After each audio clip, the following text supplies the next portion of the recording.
একই সাথে ছিল এবং তারা এলাকায় আমরা খোঁজখবর দেখেছি তারা একই গ্রুপের সদস্য সহযোগী। আচ্ছা, এইটা এখনো পর্যন্ত আমরা প্রাথমিকভাবে জেনেছি এই দুইজনের একাধিক মামলা এবং এর মধ্যে কালুর বিরুদ্ধে সম্ভবত 2টি এবং পারভেজের বিরুদ্ধে সম্ভবত 7টি মামলা, 7টি এবং সবগুলো মাদকের মামলা। এর বাইরে অন্য কোনো বিষয়ের সাথে তাদের সম্পৃক্ততা আছে কিনা আমরা যদি মানে আমাদের পুলিশ হেফাজতে নিয়ে এসে জিজ্ঞাসাবাদ করতে পারি, সেক্ষেত্রে মানে আমরা হয়তো আরো নতুন কোনো তথ্য পাবো।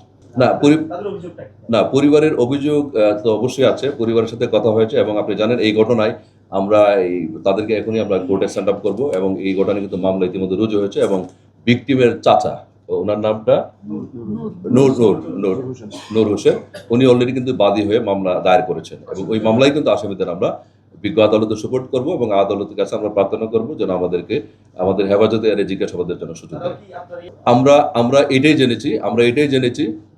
জেনেছি এবং আমাদের কাছে এটা বিশ্বাসযোগ্য মনে হয়েছে এবং যাচাই বাছাই আমরা করেছি, আর আরো যাচাই বাছাই করার সুযোগ আছে। আসামি টোটাল হলো আমরা 3 জন আমাদের হেফাজতে আছে, আমরা কোর্টে সেন্ড আপ করবো, আর 1 জন পলাতক আছে।